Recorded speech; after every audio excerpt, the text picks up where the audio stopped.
बिस्मिल्लाहिर्रहमानिर्रहीम एंड अस्सलाम वालेकुम। Welcome to Skylan classroom. Skylan classroom में आज का टॉपिक है वर्ब्स विद और विदाउट प्रीपोजिशंस, यानी कुछ ऐसे वर्ब्स हैं जो या तो प्रीपोजिशन के साथ आते हैं या प्रीपोजिशन के साथ नहीं आते। अब ये बात जहन में आपको रखनी है कि बहुत सारे ऐसे वर्ब्स हैं जो अगर अपने साथ वर्ब्स नहीं लेते तो वहाँ पर उनकी मीनिंग थोड़ी सी चेंज होती है, और अगर उनके साथ कोई प्रीपोजिशन आ जाए तो वहाँ पर उनकी मीनिंग चेंज हो जाती है। ठीक है, यानी वर्ब की जो मीनिंग है वो प्रीपोजिशन के ऐड होने से थोड़ी बहुत चेंज होती है। कभी कभार आप देखेंगे कि पूरा वर्ब जो है उसकी मीनिंग चेंज हो जाएगी, या कभी कभार थोड़ी बहुत चेंजिंग होती है। ठीक है, तो आज हम ऐसे वर्ब्स पढ़ेंगे जिनके साथ या तो प्रीपोजिशन आता है या नहीं आता, और दोनों की मीनिंग्स में क्या फ़र्क है, और अगर आता है तो वो कौन सा वर्ब प्रीपोजिशन आएगा वर्ब के साथ वो हम देखेंगे, और अगर नहीं आता तो वहाँ पर उसकी जो सेंटेंस के अंदर मीनिंग क्या निकलती है हम ऐसे देखेंगे। मैं आपको पहले ही बता चुका हूँ कि प्रीपोजिशंस बहुत ही टिपिकल होते हैं, इस वजह से मैंने बहुत सारी ऐसी वीडियोस प्रीपोजिशंस पर बनाई हैं। अब देखें, सबसे पहला जैसे है आई कॉल्ड हिम मीन, मैंने उसको कहा मतलबी, या मैंने उसको मतलबी बुलाया। अब यहाँ पर जो कॉल्ड है वो ऐसा वर्ब है जो अपने साथ कोई भी प्रीपोजिशन इस सेंटेंस में नहीं ले रहा, और यहाँ पर इसको ज़रूरत भी नहीं है। तो यहाँ पर इसकी मीनिंग क्या हुई, मैंने उसको बुलाया मतलबी। ठीक है, आई कॉल्ड हिम मीन, मैंने उसको कहा या मैंने उसको बुलाया कि वो मतलबी है। यहाँ पर कॉल्ड जो है वो कोई भी प्रीपोजिशन नहीं ले रहा, मगर आप जब दूसरा सेंटेंस देखेंगे तो उस सेंटेंस में कॉल्ड अपने साथ कोई ना कोई प्रीपोजिशन ले रहा है और वहाँ पर उसकी मीनिंग चेंज हो रही है। जैसे I called on him at his office. ठीक है, I called on him at his office, यानी मैंने उससे उसकी मीटिंग में मुलाकात की। अब यहाँ पर जो कॉल्ड ऑन है या कॉल ऑन है, वहाँ पर इसकी मीनिंग निकल रही है मिलना या मुलाकात करना। ठीक है, यहाँ पर कॉल्ड ऑन की मीनिंग क्या निकल रही है, क्या मतलब निकल रहा है, मुलाकात करना। अब यहाँ पर दोनों में देखें, वहाँ पर ऊपर जो कॉल्ड है वो अपने साथ कोई प्रीपोजिशन नहीं ले रहा, तो वहाँ पर हम उसकी मीनिंग ले रहे हैं कि मैंने उसको बुलाया या मैंने उसको कहा। ठीक है, और दूसरा जो है आई कॉल्ड ऑन हिम, यहाँ पर कॉल्ड के साथ यानी कॉल के साथ हम ऑन लगा रहे हैं, यानी प्रीपोजिशन आ रहा है, तो यहाँ पर उसकी मीनिंग जो है वो डिफरेंट हो रही है, और वो हो रही है मुलाकात करना या मिलना। ठीक है, तो ये हम फ़र्क देख रहे हैं आज के इन प्रीपोजिशंस में कि कहाँ पर कौन सा प्रीपोजिशन आता है वर्ब के साथ और कौन सा नहीं आता, और दोनों में क्या फ़र्क है। अब दूसरा देखें, I did not catch the ball. I did not catch the ball, मैंने बॉल नहीं पकड़ा या मैंने बॉल को कैच नहीं किया। अब यहाँ पर जब मैं कह रहा हूँ कि I did not catch the ball, तो यहाँ पर जो कैच है उसको किसी भी प्रीपोजिशन की ज़रूरत नहीं है, और यहाँ पर इसकी मीनिंग जो है वो क्लियरली सिंपली यही हो रही है कि मैंने बॉल को नहीं कैच किया या नहीं पकड़ा। अब दूसरे सेंटेंस में आप देखेंगे तो कैच के साथ कोई प्रीपोजिशन आएगा और वहाँ पर थोड़ी सी मीनिंग चेंज हो जाएगी।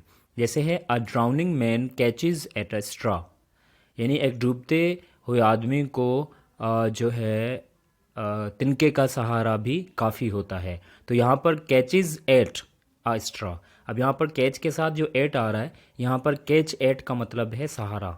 ठीक है, यहाँ पर कैच के साथ जब हम एट लगा रहे हैं तो उसकी मीनिंग जो है वो हो रही है सहारा, यानी किसी डूबते को तिनके का सहारा भी काफ़ी होता है अगर दिया जाए तो। अब यहाँ पर इन दोनों में देख लें कि ऊपर जो कैच है वो किसी भी प्रीपोजिशन के साथ नहीं आ रहा, तो वहाँ पर उसकी मीनिंग वही निकल रही है जो कि एज़ यूजुअल हम लेते हैं पकड़ने के लिए। पर जब हम कैच के साथ एट को हम इस्तेमाल कर रहे हैं इस सेंटेंस में, जो एक ईडियम है, वहाँ पर हम कैच को एट के साथ इस्तेमाल कर रहे हैं और इसकी मीनिंग निकल रही है सहारा। अब जैसे यहाँ पर दूसरा सेंटेंस आप देखें, he commenced his life as shop assistant.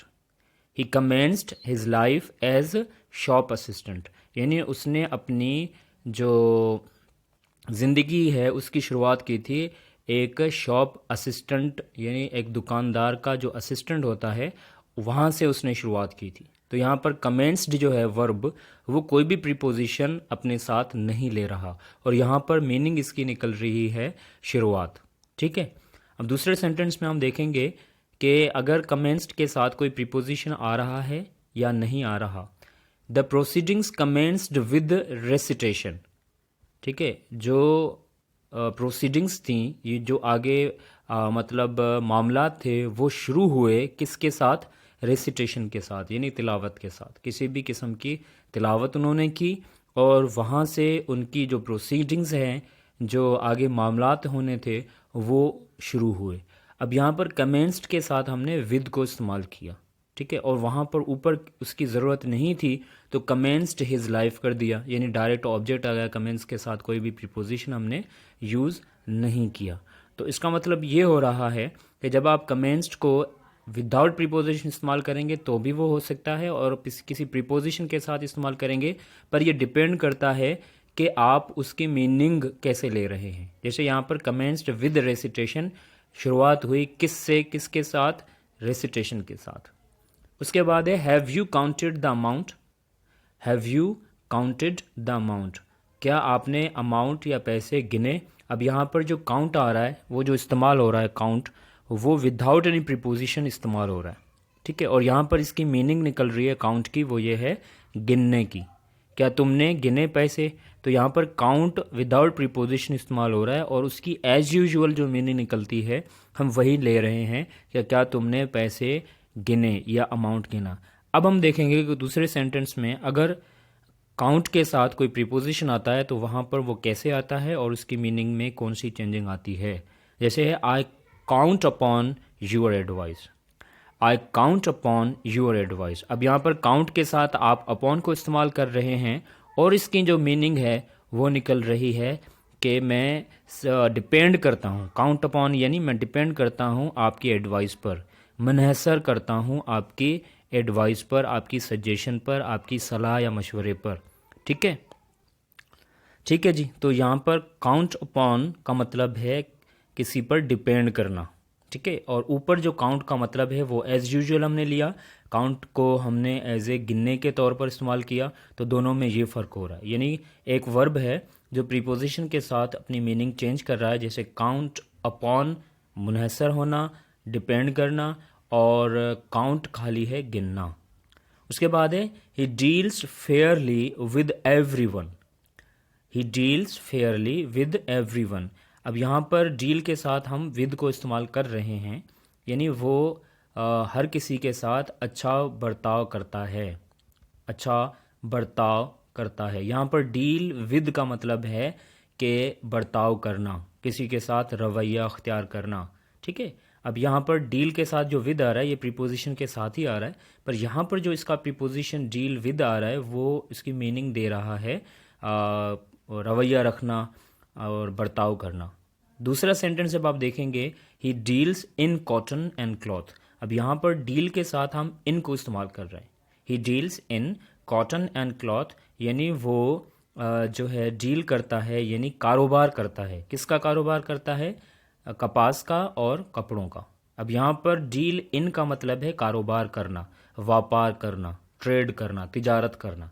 अब देख लें दोनों में फ़र्क क्या है। ऊपर है डील विद है, डील विद की जो मीनिंग निकल रही है वो है बर्ताव करना, सलूक करना, रवैया अख्तियार करना। और नीचे जो डील के साथ हम इनको इस्तेमाल कर रहे हैं, यहाँ पर डील इन जो है वो शो कर रहा है मीनिंग को कि व्यापार करना, कारोबार करना, बिजनेस करना, डील इन की मीनिंग दे रहा है। तो दोनों में फ़र्क आप देख लें कि डील विद और डील इन में क्या फ़र्क है। जैसे हमने काउंट और काउंटेड अपॉन में किया था, कॉल और कॉल्ड अपॉन में कॉल ऑन में किया था। उसके बाद है द कंपाउंडर। अच्छा, यहाँ पर है कंपाउंडर है। ठीक है, ये स्पेलिंग मिस्टेक है थोड़ी, आप सही कर लीजिएगा। The compounder dispense the medicine. Compounder ने डिस्पेंस की मेडिसिन। अब यहाँ पर डिस्पेंस जो वर्ब है वो किसी भी प्रीपोजिशन के तौर पर इस्तेमाल नहीं हो रहा। The compounder dispensed the medicine. ठीक है, कंपाउंडर ने डिस्पेंस की मेडिसिन। अब डिस्पेंस जो है मेडिसिन को मैनेज करना, उनको बनाना या प्रिस्क्राइब करना। ठीक है, इस तरीके से सेटिंग में रखना, ये मतलब उसकी मीनिंग निकलती है। दूसरा है his master dispensed with his services. ठीक है, अब यहाँ पर जो है हिज मास्टर, उसका जो मास्टर है या मालिक है वो डिस्पेंस्ड विद। अब यहाँ पर डिस्पेंस के साथ हम विद को इस्तेमाल कर रहे हैं, और हिज सर्विसेज यानी उसकी जो खिदमात है। ठीक है, उसका मालिक जो है उसने डिस्पेंस की उसकी जो खिदमात हैं, जो सर्विसेज हैं या जो उसकी खिदमत है उसको। ठीक है, अब यहाँ पर डिस्पेंस के ऊपर हमने कोई ज़रूरत नहीं थी, किसी भी प्रीपोजिशन की हमने नहीं लगाई, और नीचे जो है डिस्पेंस के साथ हमने विद लगाया क्योंकि यहाँ पर विद का आना ज़रूरी था। ठीक है, क्योंकि इसका ऑब्जेक्ट चेंज है और वहाँ पर जो इसका ऑब्जेक्ट है वो मेडिसन है और यहाँ पर इसका ऑब्जेक्ट है हिज सर्विसेज, और इसी तौर पर हमने विद को इस्तेमाल किया। अच्छा जी, उसके बाद है I met him on my way. I met him on my way यानी मैं उससे अपने रास्ते पर मिला, रास्ते में ही मिला। ठीक है, तो मेट ऑन यानी मेट के साथ हम ऑन लगा रहे हैं और यहाँ पर मीनिंग निकल रही है मिलना, मुलाकात करना। ठीक है, मिलना या मुलाकात करना। I met him on my way. अब दूसरा जो हम देखेंगे कि मीट या मेट, क्योंकि मेट जो सेकंड फॉर्म है ना मीट का, थर्ड और सेकंड फॉर्म है मेट, MET मेट।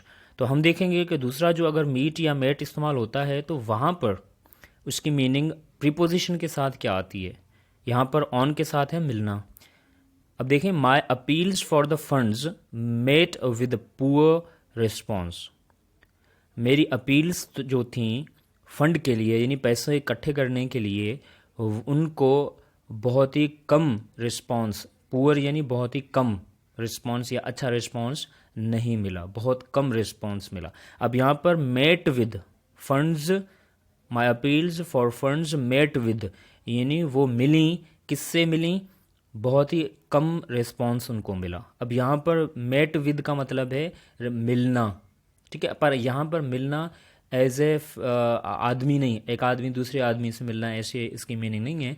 यहाँ पर मिलना यानी रिटर्न में मिलना, वापसी में मिलना। आप कोई चीज़ करें और वो वापस आपको उसका रिस्पॉन्स कैसे मिलता है, उस चीज़ का जो रिएक्शन कैसा होता है, तो यहाँ पर मेट वद का मतलब है रिएक्शन। ठीक है, वापस उसका जो है रिस्पॉन्स कैसे मिला। उसके बाद दूसरा देखें, ही प्रिपेयर्स हिज स्पीच। ही प्रिपेयर्स हिज स्पीच। अब यहाँ पर जो प्रिपेयर है ये वर्ब अपने साथ कोई भी प्रीपोजिशन नहीं ले रहा। ठीक है, अब अगर वो अपने साथ कोई भी प्रीपोजिशन नहीं ले रहा तो इसकी मीनिंग निकल रही है कि वो बनाता है अपनी स्पीच। पर दूसरे सेंटेंस में हम देखेंगे कि अगर प्रिपेयर के साथ कोई प्रीपोजिशन आ रहा है तो उसकी मीनिंग क्या निकल रही है। जैसे soldiers prepared themselves for the war. Soldiers ने अपने आप को तैयार रखा जंग के लिए। ठीक है, वहाँ पर वो प्रिपेयर की मीनिंग है बनाना, ठीक है, तैयार करना। यहाँ पर soldiers prepared themselves for the war यानी जो सिपाही हैं उन्होंने अपने आप को तैयार रखा, रेडी रखा या रेडी किया जंग के लिए।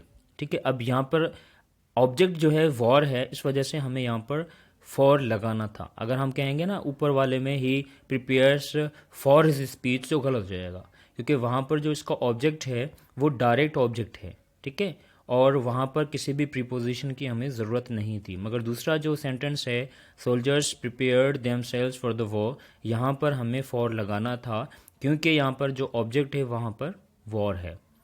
उसके बाद है the police searched the house of the suspect. Police searched the house of the suspect यानी जिस पर जो मुलजिम था, जिस पर जो शक था, उसके घर पर जो है ना पुलिस ने क्या कहते हैं ढूंढा। ठीक है, सर्च किया उसके घर को छानबीन किया। ठीक है, तो यहाँ पर सर्च मतलब कोई भी प्रीपोजिशन मतलब ले रहा है, सर्च अपने साथ ऑफ ले रहा है, ऑफ द सस्पेक्ट। ठीक है, दूसरा है we searched for the lost article. हमने ढूंढा। अब यहाँ पर सर्च फॉर का मतलब है ढूंढना। ठीक है, और ऊपर जो है सर्च्ड द हाउस यानी वहाँ पर उन्होंने ढूंढने की कोशिश की, पर वहाँ पर हम सर्च्ड द हाउस ऑफ कर रहे हैं, सर्च के साथ ऑफ लगा रहे हैं, और नीचे जो है we searched for the lost article, यहाँ पर फॉर आएगा। ठीक है, दोनों में जो ऑब्जेक्ट की वजह से प्रीपोजिशंस चेंज आ रहे हैं।